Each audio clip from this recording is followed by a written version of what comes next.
नमस्कार व्यूअर्स, मैं हूं अमीश देवगन। आप देख रहे हैं सीएनबीसी आवाज। सीएनबीसी आवाज के आज के पब्लिक डिबेट एडिशन में, यानी सीएनबीसी आवाज की आज की पब्लिक डिबेट में बात होगी संसद की, सदन की बात होगी। जो मंडे से मॉनसून सेशन शुरू हो रहा है, उसमें इस बार क्या बड़ा होने वाला है। तो सीएनबीसी आवाज के दर्शकों, कुर्सी की पेटी बांध लीजिए, क्योंकि मौसम बदलने वाला है देश की संसद के अंदर और कुछ तूफान आने वाला है, पॉलिटिकल तूफान।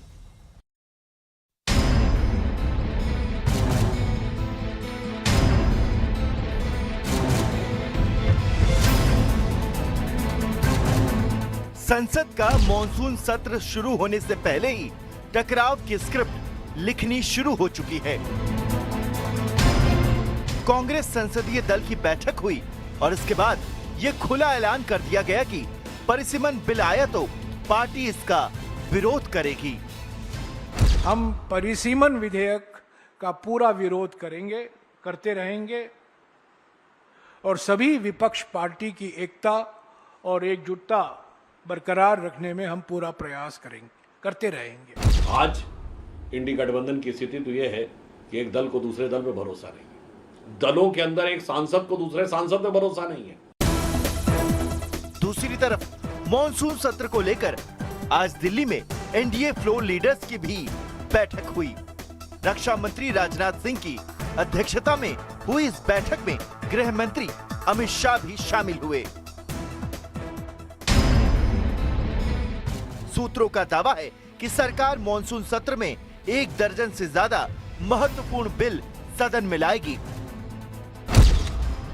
जिसमें income tax amendment bill, supreme court में जजों की संख्या को लेकर bill, the prevention of insult to nation honour amendment bill शामिल होंगे। इसके साथ चुनावी मोड ऑन कर चुके अखिलेश यादव सितंबर महीने से अपनी रथ यात्रा शुरू करने वाले हैं। कहा जा रहा है कि यात्रा की शुरुआत हिंदुओं के किसी बड़े धार्मिक स्थल से हो सकती है। पूरे उत्तर प्रदेश में माननीय अखिलेश यादव जी को लोग देखना चाहते हैं। बीजेपी आरएसएस का अंत जिस दिन माननीय राष्ट्रीय अध्यक्ष जी अपने रथ से उतरेंगे, उसी दिन आह्वान हो जाएगा। शुरुआत जहां से भी होगी, अंत मुख्यमंत्री योगी आदित्यनाथ का तय है। लेकिन आज सबसे बड़ा सवाल है कि सरकार पिछले सत्र में अटका परिसीमन बिल मॉनसून सत्र में फिर लाएगी, और अगर दोबारा बिल आया तो क्या सरकार इसे पास करवाने में सफल होगी। आज इसी सवाल पर जनता के बीच होगी देश की सबसे बड़ी बहस। और अब आज की बहस का एजेंडा आपको बता देते हैं क्या है। सत्र शुरू होने से पहले ही विपक्ष ने हंगामे की स्क्रिप्ट लिखनी शुरू कर दी है। परिसीमन और महिला आरक्षण सरकार के लिए नाक का सवाल बन गया है। और तीसरा एजेंडा, 2/3 का संख्या बल हासिल करना क्या सरकार के लिए आसान होगा? यह बहुत कठिन होने वाला है, क्योंकि नंबर गेम में सरकार पीछे दिखाई दे रही है। चौथा, सत्र से पहले ही कॉकरोच जनता पार्टी की पोल खुल गई है। वो एक पॉलिटिकल विंग है और उसके अलावा कुछ नहीं। अब मेरे साथ आज कौन कौन जुड़ रहे हैं? प्रदीप भंडारी भारतीय जनता पार्टी की ओर से प्रवक्ता हैं, नेता हैं, उनका अभिनंदन है। निगत अब्बास कांग्रेस की ओर से प्रवक्ता हैं, नेत्री हैं, उनका अभिनंदन है। राजकुमार भाटी वरिष्ठ नेता समाजवादी पार्टी के प्रवक्ता हैं, अभिनंदन है। सीनियर लीडर लेफ्ट विवेक श्रीवास्तव, उनका अभिनंदन है। आम आदमी पार्टी के एमएलए, 3 टाइम एमएलए मेरे साथ मौजूद हैं। कुलदीप कुमार नेता हैं, उनका भी स्वागत है। लोकसभा का चुनाव लड़ चुके हैं। मेरे साथ सत्य प्रकाश मिश्रा हैं, जनता दल यूनाइटेड के वरिष्ठ नेता प्रवक्ता, आपका भी अभिनंदन है। तो जोरदार तालियों के साथ तमाम मेहमानों का अभिनंदन है। मैं इस चर्चा की शुरुआत करता हूं विपक्ष से। विपक्ष की जिम्मेदारी बड़ी है। क्या आपको लगता है अगर परिसीमन आएगा, महिला आरक्षण भी लाएगा निगत अब्बास, तो साथ देना मजबूरी हो जाएगी, या जैसा जयराम रमेश कह रहे हैं कि हम परिसीमन के साथ हो ही नहीं सकते? मुझे समझ नहीं आता अमीश भाई कि हम क्यों बार बार नारी शक्ति वंदन अधिनियम का मजाक उड़ाते रहते हैं। माने देश के प्रधानमंत्री का सपना था ना ये तो कि महिलाओं को आरक्षण देना है, तो क्यों 2023 से जेब में रखकर बैठे हुए उसका पर्चा कि हाँ जी हम पर्ची में लिखेंगे कि विमेंस रिजर्वेशन बिल लाएंगे और उसको अपनी जो अपनी पजामे की जेब है उसमें छुपा लेंगे। हम तो कह रहे हैं, कल भी कहा था और सिर्फ कांग्रेस पार्टी नहीं पूरे विपक्ष ने कहा था और देश की जनता इंतजार कर रही है कि 33% आरक्षण महिलाओं को 543 सीट्स में देने में आपको आपत्ति क्या? लेकिन क्या है ना, इस बार क्या है ना कि जो सरकार है वो जवाब नहीं दे पा रही, और हर बार का हो गया। और इस बार तो मैं तो कहूंगी मानसून के सत्र में जनता को उम्मीद है कि इस बार शायद सरकार भाषण की जगह जनता को जवाब दे दे, शायद जनता को पता चल जाए कि वाकई सरकार क्या करना चाहती है, क्योंकि इस बार हम जवाब मांग रहे हैं। और ऐसा भी लगता है कि मॉनसून सत्र में इस बार शुरुआत जो होने वाली है वो सिर्फ परिसीमन की नहीं होने वाली। हो सकता है ये भी कह दें, और शायद मोदी जी खुद ही कह दें, कि रामदान के हीरे मोती और नकदी मैं तो चुराऊं घड़ी घड़ी, कोई मेरा क्या कर लेगा, मैं तो बातें बनाऊं बड़ी बड़ी। हम तो कह रहे हैं कि अगर आप नहीं सुनिए, अगर आपको मॉनसून सत्र में चर्चा करनी है 33% आरक्षण दीजिए महिलाओं को 543 सीट में। लेकिन एक बताइए ना, विपक्ष की पार्टियां भी तो साथ दे रही है ना, आपके साथ ही डीएमके होती थी, अब सुनने में आ रहा है वो वॉकआउट कर जाएगी। शरद राव पवार की पार्टी ने भी एक तरह से बड़ा संकेत दे दिया कि हम साथ आ सकते हैं। तो आपको लगता नहीं है इस पूरे खेल में आप ही अकेले हैं जो कह रहे हैं कि हम उगते हुए सूरज को नहीं देखेंगे? सुनने में तो अमीश भाई ये भी आ रहा है कि देश के प्रधानमंत्री अगले 1 साल में इस्तीफा देने वाले। सुनने में तो देश के प्रधानमंत्री के बारे में ये भी आ रहा है कि विदेश जाकर मेलेडी इतनी चॉकलेटी है क्यों चल रहा है। सुनने में तो देश के प्रधानमंत्री के बारे में बहुत कुछ आ रहा है, तो सुनने पे नहीं जाते। सुनने में आपको तो पिछले 12-13 साल से यही सब कुछ सुनने में आ रहा है, लेकिन कुछ हो नहीं पा रहा है। मेरा पॉइंट अब सुनिए सुप्रिया सूले, महिला की बात करती हूं। नहीं महिला, एक सेकंड, सुप्रिया सूले भी तो महिला है। सुप्रिया सूले ने बोला कि हम सशर्त समर्थन देने को तैयार हैं, तो क्या बोलिएगा उसको? पूरे देश की महिलाएं कह रही है। सुप्रिया सूले भी तो कह रही है। ओके प्रदीप भंडारी, लेकिन मुझे मैं गलबैया कर रहे हैं, इमरती और जलेबियां बना रहे, उस पे आपत्ति है। महिलाओं के नाम पर राजनीति करना मोदी जी को छोड़ देना चाहिए। वैसे कि महिलाओं की इज्जत उन्होंने करी नहीं, उनके हाथ उठा के देख लीजिए। ओके प्रदीप भंडारी, करना क्या चाहते हैं आप लोग? 7 सांसद आम आदमी पार्टी के राज्यसभा में आ गए, 7 के करीब ही सांसद आ गए लगभग उद्धव ठाकरे के गुट के एनडीए के साथ, वो शिंदे साहब के साथ चले गए। क्या आपको लगता है शिवसेना में चले गए? करना क्या चाह रहे हैं आप लोग? टीएमसी के 20-21 सांसद आ गए हैं, क्या करेंगे? देखिए अमीश भाई, इन्होंने कहा कि सुनी हुई बातों की बात नहीं करना चाहिए, जो हो रहा है उस पर बात करते हैं। तो मैं पूछना चाहता हूं भाई, राहुल गांधी जो छात्रों की गूंज करने गए थे कोटा में, उसके बाद कहां गायब हो गए? जानते हैं आप? कोई नहीं जानता है। सच्चाई की बात यह है कि आज कांग्रेस के साथ कोई नहीं रहना चाहता है। कांग्रेस के पंजाब के अंदर ही वॉरिंग लड़ रहे हैं चन्नी के साथ में। स्थिति कांग्रेस की ऐसी हो चुकी है कि वो जाके आम आदमी पार्टी के साथ अलायंस करने की बात कर रही है। राजा वॉरिंग की बात कर रहे हैं। बिल्कुल, कांग्रेस की स्थिति ऐसी है कि डीएमके के पीठ में छुरा कांग्रेस ने घोंप दिया है। तो आज सब लोग समझ चुके हैं कि राहुल गांधी के साथ जाना मतलब बैंकॉक पटाया में वेकेशन करना, या तो जाके राजनीतिक बंटाधार करना। यह राहुल गांधी और कांग्रेस पार्टी की सच्चाई है। पर मैं आपसे कहना चाहता हूं, मैं विषय पर आता हूं, ये इतने सारे सांसद लेके करना क्या चाहते हैं बता दो अमीश भाई। हमजा ने कभी नहीं बताया था धुरंधर 2 में क्या हुआ था, उसी तरीके से जब ये तो बता दो कि कांग्रेस का हमजा कौन है आपके पास? वो हम बताएंगे कि वो तो जैसे हो जाएगा तब आपको पता चलेगा। पर 4 लाइनों से अपनी बात को खत्म करना चाहता हूं। सारे हारे मोहरे एक बिसात पर आए हैं, मोदी नाम से घबराकर सब हाथ मिलाए हैं। अरे हजारों की भीड़ बना लो जंतर मंतर पे, नतीजा वही होगा, फूके कारतूस कब रण में काम आए। ओके मैं कुलदीप कुमार का रुख करता हूं। एक सेकंड आप कुलदीप कुमार को तो मौका दीजिए। कुलदीप कुमार एक बात बताइए, वो कहते हैं कांग्रेस लोग के साथ कोई जाना नहीं चाहता, कांग्रेस को कोई छूना नहीं चाहता, लेकिन सांसद तो आपके भी गए हैं। आपको क्या लगता है, आपका तो पार्लियामेंट्री एक अनुभव है, यानी लेजिस्लेशन का एक अनुभव है, something big is getting planned, क्या कुछ बड़ा होने वाला है देश में? देखिए अमीश भाई, बड़ा और कांग्रेस पर आपकी राय? अमीश भाई, बड़ा तो 2024 में हो जाता। अगर देश के प्रधानमंत्री नरेंद्र मोदी जी को 2024 में 4 सीटें मिल जाती तो इस देश में बाबा साहब अम्बेडकर संविधान खत्म हो जाता, देश से आरक्षण खत्म हो जाता। लेकिन 2024 में उन्हें 4 सीटें नहीं मिली। अब प्रधानमंत्री जी का सपना है कि उनको 400 पूरी करनी है, क्योंकि उनको बाबा साहब अम्बेडकर का संविधान बदलना है, आरक्षण को खत्म करना है, और महिला आरक्षण देने की नियत प्रधानमंत्री जी की नहीं है। अगर उनकी होती तो 20 सितंबर 2023 को 454 वोट के साथ इस लोकसभा के अंदर यह बिल पास हो चुका है। लेकिन प्रधानमंत्री जी इस बिल को घुमाए जा रहे हैं। अब उनकी मंशा क्या है? अब उनकी एक ही मंशा है, वो चाहते कैसे भी। आपकी विपक्षी पार्टियां भी तो साथ आ रही हैं, विपक्षी पार्टियां भी तो साथ आ रही हैं। अब कांग्रेस ने डीएमके को धोखा दिया तो डीएमके ऐसा लग रहा है कि वॉकआउट करेगी इस पूरे घटनाक्रम में। अमीश भाई देखो, ये तो देखा जाएगा कौन साथ आया कौन नहीं आएगा, लेकिन जो ईडी और सीबीआई का डर है ना, बड़ा खतरनाक है। ये कहां से कहां आदमी को ले जाता है। आप सोचो, भारतीय जनता पार्टी के पास पहले क्या होता था, देश में बाबा साहब अम्बेडकर ने कहा कि वोट का अधिकार दिया, वोट जनता देगी, उससे वोट चुनकर सरकार आएगी और सरकार बनेगी। मोदी जी ने कहा ना ना, आप वोट किसी को भी दो, मैं उसको खरीद लूंगा, अपनी पार्टी में शामिल कर लूंगा और उसके बाद सरकार बना लूंगा। अरे ये कौन सा लोकतंत्र है भाई? ये कहां की डेमोक्रेसी है? ये कहीं डेमोक्रेसी है क्या? आपने बोला ये तानाशाही मोदी जी है, वोट को हिटलरशाही खरीद है। लेंगे और सरकार बना लेंगे। अच्छा ये बताइए, एक लॉजिकल बात बताइए, 2024 में तो मोदी की सरकार बनी ना, 200 बनी? क्यों नहीं बनी? कहां बनी? जनता ने बनने आप नहीं दिया मोदी दिल्ली जी में को। आपकी बन गई, जनता ने दिल्ली वोट में आपकी नहीं बन दिया, गई। रमेश भाई। क्यों जनता ने बनाया 240 भाई? सीटें थी। इसी जनता ने बनाया, कैसे आप नहीं, रिस्पेक्ट नहीं, करेंगे मैं जनता बताता की? हूं। 240 सीटें बीजेपी की आई, 296 सीटें एनडीए की आई, सरकार बीजेपी की बनी। की सरकार इतनी बड़ी लोकप्रियता होने के बाद 400 का नारा देने के बाद आपने सवाल पूछा मोदी से अरे कि मोदी जी कमाल बताओ है। कि एक 400 बात का बताइए, नारा दिया था, एक 240 बच्चे ने अपना टारगेट रखा, मेरे को 400 नंबर मिलेंगे, उसको 300 मिले, उसको 300 नंबर मिले।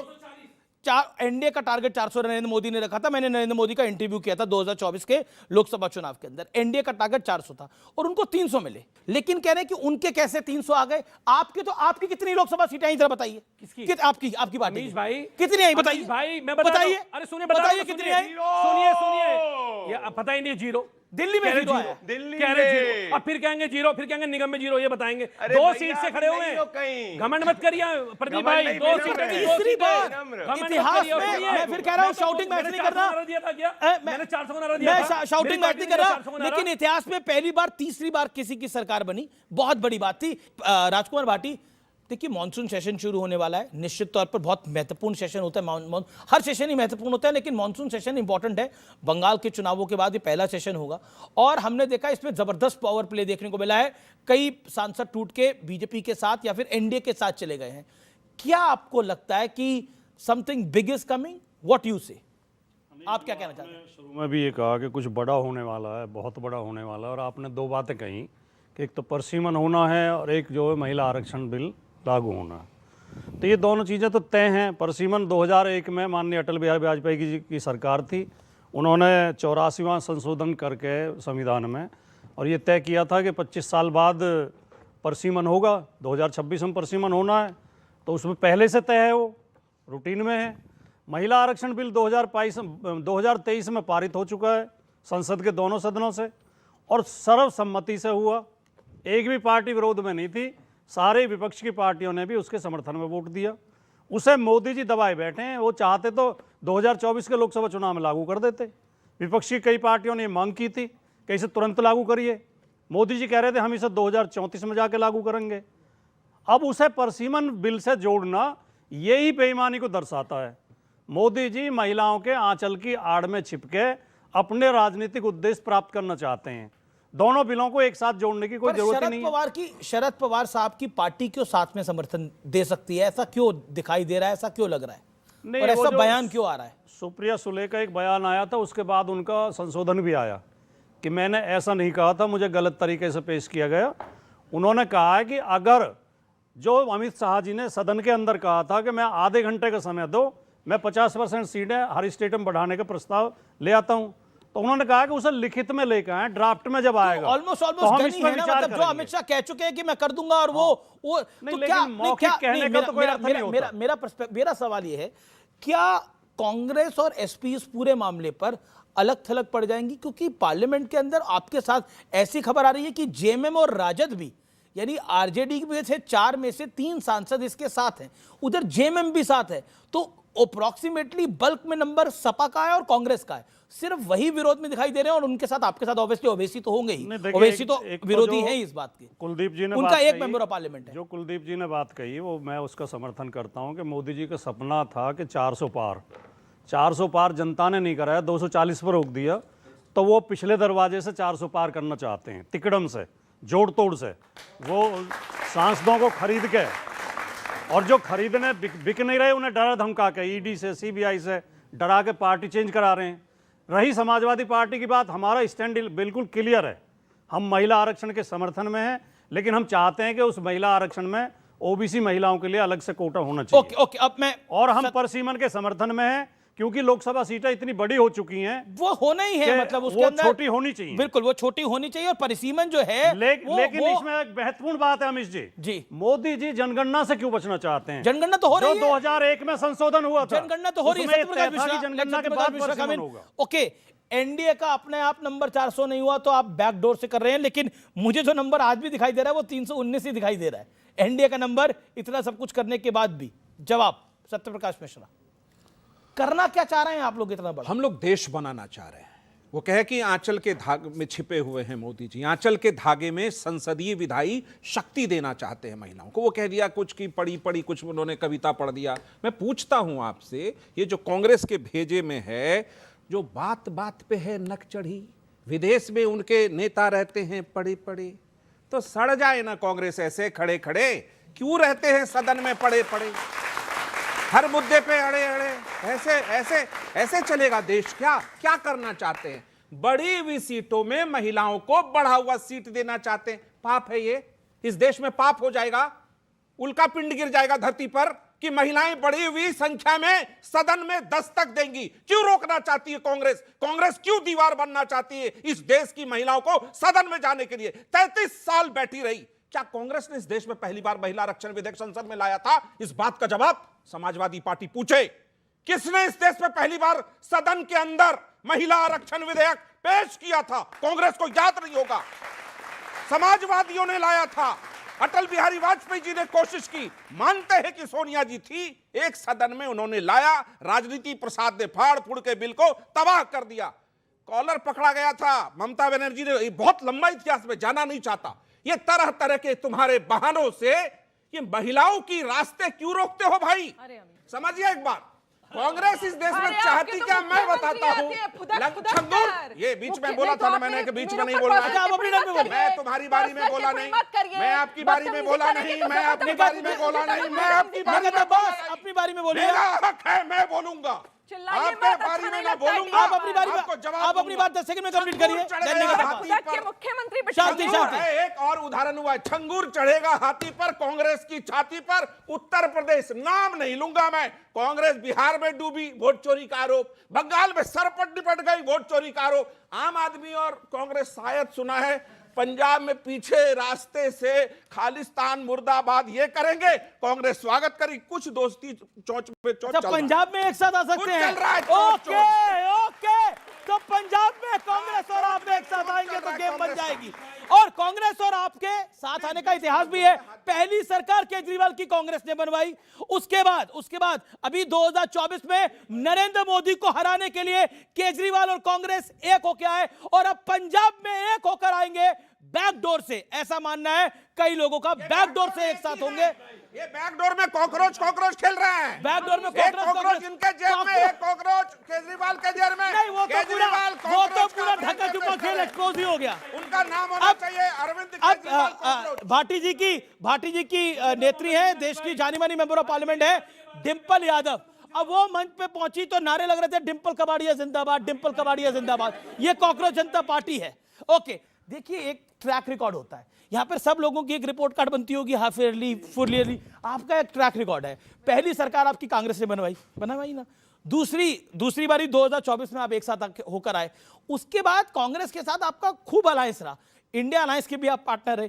अब आप पंजाब में जब आप पे आरोप लग रहे हैं कि आप पीछे साठगांठ कर रहे हैं कांग्रेस के साथ, तो जवाब कैसे दीजिएगा ना? आपका ट्रैक रिकॉर्ड है कांग्रेस के साथ रहने का। पहले तो मैं एक बात स्पष्ट कर दूं पूर्ण रूप से कि पंजाब में आम आदमी पार्टी का कांग्रेस से कोई अलायंस नहीं होने जा रहा है। आम आदमी पार्टी, मिस्टर भंडारी अपनी टर्न पे, भंडारी जी अपने बात, ये क्या तरीका है? बोल नहीं पाओगे, सुन लो, सच्चा बोले फिर आप। सुन लो, ना बोला था दोनों को, ना आप शांति, भंडारी जी दोनों नहीं बोल पाओगे। आप लोगों को क्या कर रहे हो? नहीं बोल पाएगा भंडारी प्रदीप प्लीज, मैं डिबेट रोक दूं। नहीं बोल पाएगा बीजेपी का। आपकी बारी, समझ लो मेरी बात। अपनी टर्न। ऐसे धमकीबाजी नहीं, ऐसे धमकीबाजी नहीं कि कोई नहीं बोल पाएगा। मेरे होते, मेरे एक सेकंड, मैं एक सेकंड, ये धमकीबाजी मत दीजिए कि कोई नहीं बोल पाएगा। मेरे होते सब बोल पाएंगे, ये भी बोल पाएंगे। और अब आप शांति। प्रदीप अपनी टर्न पे बोलिए, मेरा रिक्वेस्ट है। विवेक अभी तक आए नहीं है, पेशेंटली अपनी टर्न की वेट कर रहे हैं। ओके मेरा आपसे कुलदीप जी निवेदन है, आप अपनी बात को स्पष्ट तरीके से रखिए। मैंने गलत कहा था कुछ? नहीं, आप अपनी बात को रखिए। आपने सही बोला, उनको बीच में नहीं बोलना चाहिए। पार्टी का पक्ष रख रहा हूं ना। हाँ बिल्कुल, मैं बता दूं आपको 50 सेकंड टाइम लिमिट फॉलो करिएगा। पार्टी का कांग्रेस के साथ कोई अलायंस होने नहीं जा रहा है। आम आदमी पार्टी पंजाब के अंदर अपने शिक्षा स्वास्थ्य मॉडल के दम पर 100 सीटें जीतने जा रही है, सरकार बनाने जा रही है। ये मैं आपके चैनल पे स्पष्ट कर दूं। दूसरी बात, एक और अलायंस की बात करी कांग्रेस से। अरे हमने कांग्रेस से अलायंस करा, चलो ठीक है। तुमने तो पीडीपी से अलायंस करा जो अफजल गुरु को शहीद मानती थी। तुम लोगों ने उससे अलायंस किया। तुमने कहा नीतीश कुमार से कुंडी बंद कर दिया, अमित शाह ने नीतीश कुमार से अलायंस कर लिया। बाद में उद्धव ठाकरे क्या बोला, अलायंस कर लिया। हम क्या बोलेंगे? एक बात बोलूं, आप जैसा दोस्त होना तो दुश्मन की जरूरत नहीं है। क्यों हमने, मैं बताता हूं कैसे। मतलब आपने एक सांस में कांग्रेस को पीडीपी के साथ कंपेयर कर डाला। नहीं, मैंने तो मतलब एक सांस में कांग्रेस को पीडीपी के साथ कंपेयर। मैं तो कह रहा हूं। अच्छा ये बता दीजिए अंदर की बात तो कुछ। अरे कुलदीप भाई इतना गुस्सा मत होइए, मुस्कुराकर कुलदीप जी, मॉनसून सेशन में तो सब कुछ हो गई, मुस्कुरा के एक बात का जवाब दीजिए, क्या कांग्रेस के साथ कुछ? अरे ना, मैं तो कह रहा हूं कांग्रेस के साथ कुछ होने वाला है क्या? कुछ है क्या? मतलब भाई मैंने क्या कहा, कुछ रिश्ता जुड़ने वाला है क्या? पंजाब में आम आदमी पार्टी 100 सीटों के साथ दूसरी बार सरकार बनने जा रही है। मैं आपके चैनल जिम्मेदारी से कह रहा हूं। ये बात अमीश भाई में आज आपके चैनल पे कह रहा हूं मैं। अब आप मत मानिए ना, आप कैसे मानेंगे? आपकी वजह से कांग्रेस में झगड़ा हो रहा है। आपकी वजह से कांग्रेस में झगड़ा हो रहा है। चन्नी और वारिंग लड़ रहे हैं आपस में। वो आपस में लड़े, सर फोड़े, मुझे उससे क्या लेने देना है? वो आपस में लड़के मर जाए, मुझे क्या आपत्ति है? लड़के मर भी जाए, हाँ, मुझे क्या आपत्ति है? कांग्रेस की बात कर रहा हूं मैं, किसी व्यक्ति की बात नहीं कर रहा। हाँ, कांग्रेस की। हाँ, तो मुझे क्या आपत्ति? आपको लगता है कांग्रेस जिंदा नहीं है क्या? अरे मुझे क्या आपत्ति है? पंजाब में तो नहीं है, तो देश में? अरे देश की बात देश में जब होगा तो देखेंगे। देश में तो है ही ना। पार्टी है। अरे आप लोग तो राहुल गांधी, अमीश भाई, आप तो कहते हैं राहुल गांधी मोदी जी से डरते हैं, आप लोग तो क्या क्या बोल देते हैं। अमीश भाई, मैं तो कहता हूं मोदी जी ट्रम्प से डरते हैं। आप चलाओ चैनल पे, ठीक चल ही रहा है। मोदी ट्रम्प से प्रदीप भंडारी आपकी बारी है, निगत अब्बास। अमीश भाई, इन्होंने बोला इनकी बात पे विश्वास रख लो। याद करिए, अरविंद केजरीवाल ने अपने बच्चों की सर की कसम खा के कही थी कि कभी मैं बड़ी गाड़ी नहीं लूंगा, राजनीति में नहीं आऊंगा और कांग्रेस से अलायंस नहीं करूंगा। ये सोनिया गांधी के सामने हाथ जोड़कर कांग्रेस के सामने भीख मांगने चले गए कि लोकसभा में अलायंस कर दो। तो जो ये कहे उसका उल्टा होना तय है। ये कह रहे हैं कि कांग्रेस में पंजाब में कांग्रेस से अलायंस नहीं करेंगे, पीछे 100% कांग्रेस के साथ अलायंस करेंगे। विवेक, पर एक, आप अभी तक पहली बार आए हो, फिर मैं निगत आपकी बात आ रहा हूं, दैट्स माय प्रॉमिस। ओके विवेक, कांग्रेस और आम आदमी पार्टी का अलायंस होता है अगर पंजाब में, तो आपका रिएक्शन क्या है? नहीं, मुझे बड़ी खुशी होगी। इंडिया अलायंस एक खुशी है, बहुत खुशी है। मुझे बहुत बहुत बहुत खुशी होगी इस बात की। ओके। मैं चाहूंगा आम आदमी पार्टी की भी ग्रोथ हो, कांग्रेस और बढ़े।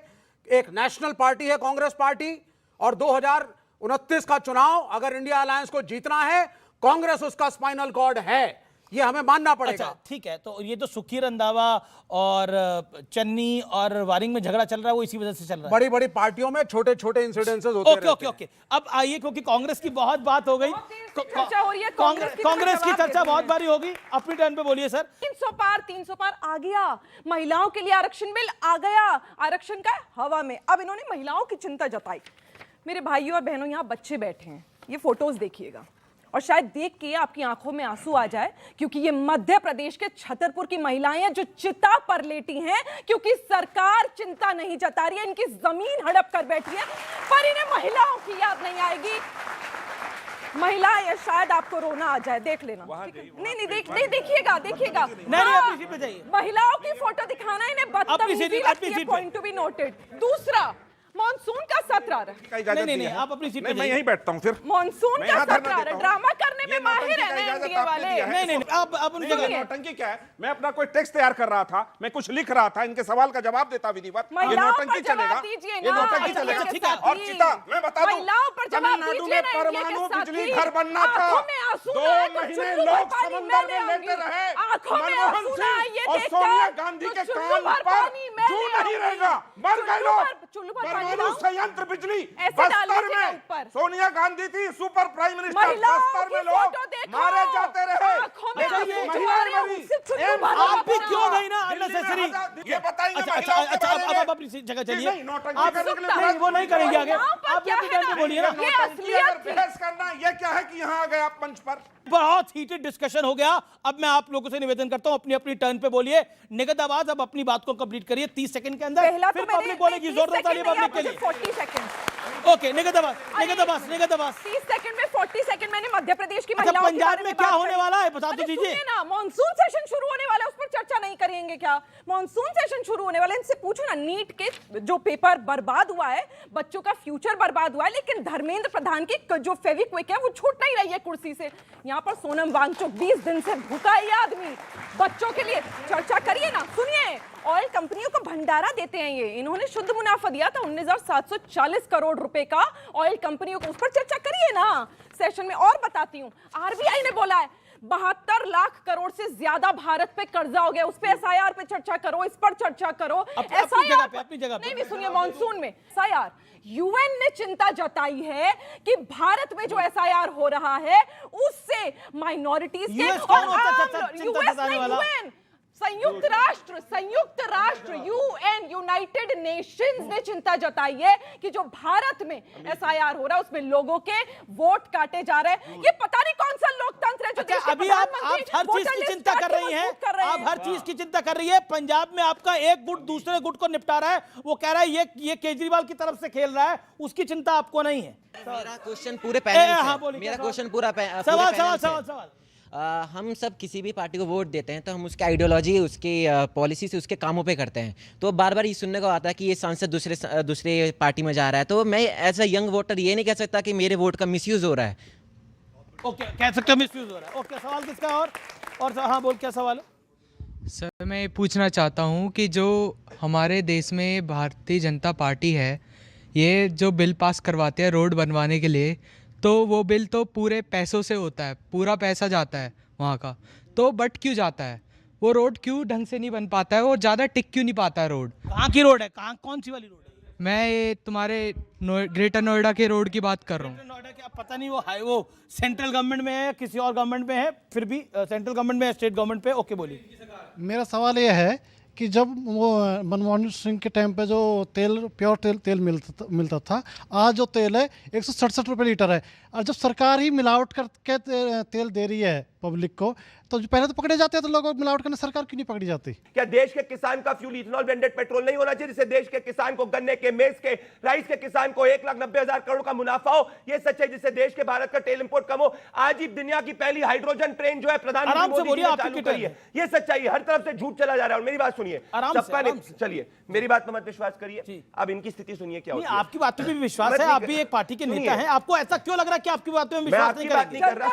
मैं इनको एक्सपोज करूं। अमीश भाई, खबर पहुंच गई है, जनता को लग रहा है, इन्हें नहीं लग रहा है। फिर ये बीच में उचकेंगे पॉपकॉर्न जैसे, कॉकरोच और पॉपकॉर्न ही आज इनके आइडल हो चुके हैं। कोई छोटा रिचार्ज आम आदमी पार्टी का है, कोई बड़ा रिचार्ज कांग्रेस पार्टी का। ये क्यों बोला आपने, कोई छोटा रिचार्ज, कोई? अरे ये छोटा रिचार्ज कांग्रेस जिनका है भाई, अब कांग्रेस का लाइफ का काम नहीं हो रहा, ये चल रहा है इनका भाई, ये रहा इनका छोटा रिचार्ज। वैसे एक बात माननी पड़े, all audios down, all audios down, एक all audios down, all audios down. Sonam Wangchuk ji जो हैं, हम सबके बहुत प्रिय हैं, उनकी जान बचनी ही चाहिए, लेकिन वो 60 साल के व्यक्ति को उपवास कराया जा रहा है। और अभिजीत दिपके जो है, जिनको कहा जाता है कि वो आम आदमी पार्टी से निकल कर आए हैं, वो कह रहे हैं कि इनको प्रैक्टिस है उपवास करने की। उपवास करने की प्रैक्टिस क्या होती है भाई? और वो 30 साल के हैं। और सोनम वांगचुक ने बकायदा ये बाइट दी, जब ये लोग ठूस ठूस के नीचे समोसे और कचौड़ी खाते हैं, ब्रेड पकौड़े खाते हैं, तो मुझे बहुत दुख लगता है। मतलब एक आदमी 20 दिन से भूखा है और नीचे आप वहां पर खाना खा रहे हो, फूड रिव्यू दे रहे हो, अच्छा नहीं लगता। विवेक, एक बात बताइए, आप 20 दिन से भूखे हो और ये सामने बैठ के बर्गर, टिक्की, छोले, समोसे खा रहे हो, आपको कैसा महसूस होगा? मैं भगवान कसम कह रहा हूं, आपको मन करेगा कि इनको उठा के सबको बाहर भेजूं। सच बता रहा हूं, इंक्लूडिंग मी, चाहे मैं आपका कितना भी अच्छा मित्र हूं। मतलब ये क्यों इतना अन्याय कर रहे हो? और वो दिपके क्यों नहीं रख सकता व्रत? अगर उपवास ही रखना है तो 30 साल के लड़के से रखवा लो भाई उपवास। हाँ, सुन लीजिए, दिपके नहीं रख रहे हैं उपवास। क्यों? कारण क्या है? लेकिन 5-7 स्टूडेंट्स अलग से भी साथ में उपवास रख रहे हैं। दिपके को प्रैक्टिस नहीं है। दूसरी चीज नाम बताओ स्टूडेंट्स का। अरे आयशा की Neha all India student association, सारे लेफ्ट के स्टूडेंट यूनियन वहां पर है, और वो उपवास रख रहे हैं। Student union? लेफ्ट के स्टूडेंट यूनियन। तो मतलब मान लिया ना पॉलिटिकल एजेंडा। शांति रखिए ना। ओके विवेक, एक मिनट देखिए, सभी पार्टियों ने सोनम वांगचुक को समर्थन दिया है। आपकी बात से मैं सहमत अगर हो जाऊं कि चलिए साहब, उनके सामने खाना ना खाएं, उनके सामने थोड़ी शर्मिंदगी करें, बिल्कुल ठीक। धर्मेंद्र प्रधान जी को कब शर्म आएगी? घर बैठ के जो पकवान खा रहे हो, इस सरकार को कब शर्म आएगी? अन्ना हजारे ने 11 दिन उपवास रखा था, 11वें दिन कांग्रेस के मंत्री पहुंच गए थे। कहना जी तोड़ दीजिए कृपा करके, हाथ विषय जोड़े था ना, विषय था ना, सुनिए पेपर सर, तो हो गया यहाँ पर। सुनिए, बाबा फिर रामदेव विषय ने- था ना, बाबा मैं बाबा रामदेव से रामदेव मैं बकवर कर रहा था, वहाँ करप्शन का विषय था ना, यहाँ यहाँ विषय corruption नहीं नहीं है, है। यहाँ यहाँ विषय भी नहीं corruption है, है। अमीश भाई, यहाँ यहाँ विषय भी नहीं है, corruption है। यहाँ नहीं, नहीं, दिपके, नहीं, नहीं, नहीं, यहाँ नहीं, दिपके आरोप ये है, वो अभिजीत दिपके जो है वो आम आदमी पार्टी का मुखौटा है, ये आरोप है, वो आम आदमी पार्टी का मुखौटा है। वहां पर आप सोचिए, वहां कुणाल कामरा नाम का एक कॉमेडियन जा रहा है और कह रहा है, और उसकी इतनी हिम्मत, वो सीता का पति, वो कह रहा है सीता का पति, श्री राम को कह रहा है सीता का पति।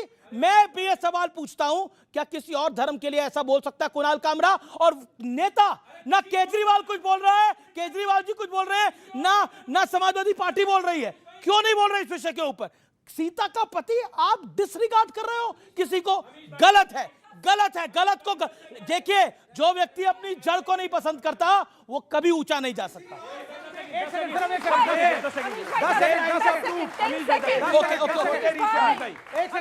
किसी और धर्म में कोई भी पॉलिटिकल पार्टी हनुमान जी जो देवता हैं जिनकी पूजा होती है उनको रैली में आगे नचाते हुए नहीं जाते हैं। प्रभु श्री ये भी बोलिए, विश्वास करने वाले बोलिए ना, विश्वास करने वाले बीजेपी रैली में हनुमान जी को नचा रही है। शांति शांति शांति, वो नहीं है धर्म का अपमान। अगर इनसे नीट पेपर लीक पे सवाल करेंगे तो ये उनको कॉकरोच बताएंगे, अगर इनसे किसान बात करेगा एमएसपी की तो उसको कॉकरोच बताएंगे, देशद्रोही बताएंगे। सोनम वांगचुक जी जो हैं वो इस देश की धरोहर है और 19 बैठे हुए हैं और पूरी की पूरी सरकार देखिए, वो वहां पर देश का युवा बैठा हुआ है। सोनम वांगचुक जो देश की धरोहर है, जो इस देश के लिए उन्होंने बहुत कुछ किया है, लेकिन उनके लिए इस तरह के शब्दों का प्रयोग भारतीय जनता पार्टी कर रही है और धर्मेंद्र प्रधान को शर्म नहीं आती है। अरे क्या मांग रहे हैं आपसे इस्तीफा मांग रहे हैं, सरकार का प्रतिनिधि क्यों नहीं गए वहां मिलने के लिए? अगर सब लोग गए तो उनको जाना चाहिए था। दूसरी बात, एक सेकंड 10 सेकंड अमीश भाई, मेरी बात तो पूरी हो जाए। अरविंद केजरीवाल जेल चले गए थे, इस्तीफा दिया था उन्होंने। किसने? अरविंद केजरीवाल जेल गए थे, इस्तीफा दिया था दिल्ली के मुख्यमंत्री। नहीं, अरे सुनो अमीश भाई, तब एग्जाम्पल क्या दिया जा रहा है? संविधान में ऐसा नहीं लिखा। संविधान निर्माताओं ने ऐसा कभी सोचा ही नहीं होगा कि ऐसा भी निर्लज दौर आएगा जब मुख्यमंत्री जेल चला जाएगा और वो इस्तीफा देने से इंकार करेगा, यही कहा जा रहा था। लेकिन अभी धर्मेंद्र प्रधान का इस्तीफा चाहते हैं। ओके, युवाओं का सवाल है। हाँ, ओके, सर सुन लीजिए, ये सवाल सिर्फ बीजेपी से नहीं, कांग्रेस से भी है। कांग्रेस के टाइम पे AIPMT, अभी के टाइम पे नीट एग्जाम, दोनों लीक हो गए हैं। और क्या होगा, वायुसेना का उपयोग कर ले हुए हैं। अब क्या होगा, अगर कोई कुछ बोलेगा गलत तो कह देंगे ये देशद्रोही है। क्या स्टूडेंट्स के साथ ऐसा ही होता रहेगा जिंदगी भर? ओके, बीजेपी से ये पूछना चाहता हूँ, यदि वे 18 दिन से या 20 दिन से भूख हड़ताल पे है तो आखिर सरकार क्यों नहीं बोल रही? उस पर भी तो कोई ना कोई विचार होना चाहिए, कुछ ना कुछ तो बोले, उसे कुछ ना कुछ तो आश्वासन दे। ओके, ओके, ओके, ओके, हाँ, क्या कह रहे हैं? कम से कम देशद्रोही बता दे उसे। अच्छा, देशद्रोही बता दे। ओके, ये सोनम वांगचुक को लेकर बार बार चर्चा हो रही है, तो इस सवाल का जवाब दे ही दीजिए। क्या आपको लगता है इस वाले मॉनसून सेशन में ये विषय भी बड़ा बनेगा? देखिए अमीश भाई, मैं चाहता हूं क्योंकि आप यहाँ पे ऑपोजिशन तो देखिए। उठाएगा ही। अमीश भाई, लोकतंत्र में सबको प्रोटेस्ट करने का अधिकार है, परंतु जो छोटा रिचार्ज आम आदमी पार्टी का वहां पे इस्तेमाल करने का प्रयास कर रहा है, उस प्रोटेस्ट को प्रभु श्री राम को सीता का पति कह रहा है, क्या प्रोटेस्ट का उद्देश्य? गलत। पॉइंट नंबर 1, क्या उस प्रोटेस्ट क्या वो प्रोटेस्ट का उद्देश्य हनुमान जी को तुम नचा रहे हो, तुम्हारा राष्ट्रीय नेता नचा रहे हो हनुमान जी को, वो तुम्हारा धर्म है, उचक गए, वो मेरा मुझे नहीं देखना है। अपने टर्न पे बोलिए ना। उचक गए, ये उचक गए। नहीं, ये तो कोई भी यहाँ पर कोई भी एग्री नहीं करेगा। भगवान राम को सीता का पति कहना कोई एग्री करेगा? मैं कुणाल कामरा को यहां से कहना चाहता हूं, मां जानकी बिहार की धरती सीतामढ़ी पर पैदा ली, हमारी माँ है वो, और तुमने माँ का अपमान किया सीता कहकर, और सीता का पति हम कहते हैं जानकी माँ और प्रभु श्री राम, ये शब्द है हमारे। अब सुन कुणाल कामरा, तेरे जैसे टुच्चे हिंदू धर्म के खिलाफ बोलेगा, पीटा जाएगा सरेआम। ऐसे लोगों को जरूर पीटना चाहिए, ऐसे लोग पिटाई खाने लायक है। ओके, राजकुमार भाटी। मैंने कुणाल कामरा ने क्या बोला मैंने नहीं सुना, किस भाव में उन्होंने बोला, लेकिन मैं हिंदी साहित्य का विद्यार्थी रहा हूँ। हिंदी साहित्य में काफ़ी हद तक संस्कृत भी पढ़ाई जाती है, हिंदू धर्म ग्रंथ भी पढ़ाए जाते हैं। हमारे देवताओं के लिए, भगवानों के लिए उमापति कह देना, उर्मिलापति कह देना, सीतापति कह देना, रुक्मणीपति कह देना, सुमित्रा नंदन कह देना, अपनी टर्न पे सुमित्रा नंदन भी कह देते हैं, यशोदा नंदन भी कह देते सही है कहना? हैं। ये आम बात है, साहित्य में खूब लिखा हुआ, जगह जगह लिखा हुआ है। ऐसे साहित्य का इस्तेमाल क्या किसी और धर्म के भी देवी देवता पर या ईष्ट पर होता है, कि ये सारे ये जिसे कहते हैं आइडिया है, ये सब हिंदू धर्म पे ही लगाए जाते हैं? अब हमने तो अपना ही धर्म पढ़ा है, दूसरे के धर्म हमने पढ़े नहीं है, हमें तो पता है नहीं, हमें तो अपने से मतलब है। लेकिन एक बात और महत्वपूर्ण बात है, कांग्रेस और बीजेपी की जहां तक तुलना का सवाल है, हमने देखा कि कांग्रेस के राज में जब भी कोई आंदोलन हुए, कांग्रेस ने अपने मंत्रियों को बातचीत के लिए भेजा। कांग्रेस के राज में जिस मंत्री पर भ्रष्टाचार के आरोप लगे उनसे इस्तीफे लिए गए, जेल भी भेजे गए। लेकिन भारतीय जनता पार्टी एक ऐसी, मतलब क्या कहेंगे, संवेदनहीन सरकार है जो किसी मंत्री के खिलाफ कोई कार्रवाई नहीं करती। कितना ही बड़ा घोटाला हो जाए। प्रदीप, इसका जवाब वो कह रहे हैं कि संवेदनहीनता है भारतीय जनता पार्टी की सरकार में। अमीश भाई, एक सेकंड शांति रखिए ना, बीजेपी जवाब दे रही है। मैं भारतीय हिंदू पहले हूं, बाकी कुछ और। उन्होंने कहा हिंदू धर्म में बर्दाश्त है। इस आदमी से हम हिंदू धर्म की बात करेंगे जिसने हिंदू ब्राह्मणों को वैश्या से कंपेयर किया, ये हमारे प्रभु श्री राम का और माता सीता का अपमान करेगा। माफी मांगनी चाहिए इनको। ये रहा इनका वीडियो। इन्होंने कहा था हिंदू ब्राह्मणों को वैश्या से कंपेयर किया था कि नहीं किया था? क्या इन्होंने किया था? आपसे जवाब देने का मौका उनका बयान है, उनका कहना है कि कंटेक्स्ट दूसरा कहीं नहीं लिखा है सीता का पति, सीता पति कहा जाता है।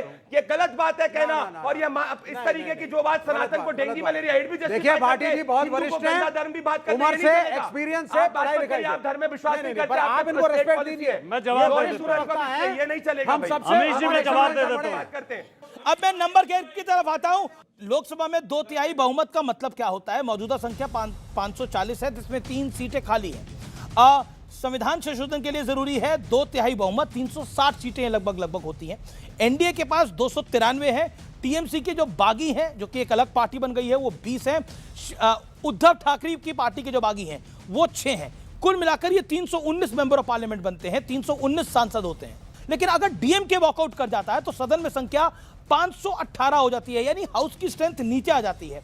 और एनडीए प्लस जो बागी सांसद है टीएमसी और उबाटा के, वो 319 ही रहते हैं। अगर शरद गुट, जो कि लग रहा है साथ देगा, तो बीजेपी का नंबर, एनडीए का नंबर 327 हो जाता है।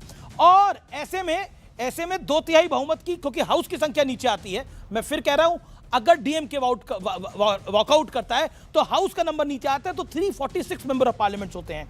तब 2/3 बहुमत से 19 सांसद की जरूरत होती है 2/3 बहुमत के लिए। लेकिन वो 19 सांसद कहां से निकल के आएंगे? वो 19 सांसद आरजेडी एक बड़ा धड़ा हो सकता है जहां से निकल के आए। दूसरा बड़ा धड़ा हो सकता है कि एक और पॉलिटिकल पार्टी वॉकआउट करे, और वो कौन सी पॉलिटिकल पार्टी होगी, या फिर कुछ मेंबर ऑफ पार्लियामेंट एब्सेंट हो जाए। वो समाजवादी पार्टी एक बड़ा गुट है, कांग्रेस एक बड़ा गुट है, वहां से कोई सांसद एब्सेंट होगा, ये बड़ी बात होगी। और राज्यसभा के अंदर नंबर गेम में बीजेपी बहुत आगे है। वहां पर 149 सांसद हैं एनडीए के, 160 की जरूरत है। वहां पे नंबर इतनी बड़ी तकलीफ नहीं होने वाली है, ऐसा प्रतीत होता है। लेकिन अगर डीएमके के सांसद वहां से भी वॉकआउट कर दें तो फिर बहुमत के लिए 155 चाहिए। सिर्फ 6 मेंबर ऑफ पार्लियामेंट की जरूरत पड़ती है, जो कि एनडीए के लिए कोई टेढ़ी खीर नहीं होने वाला है।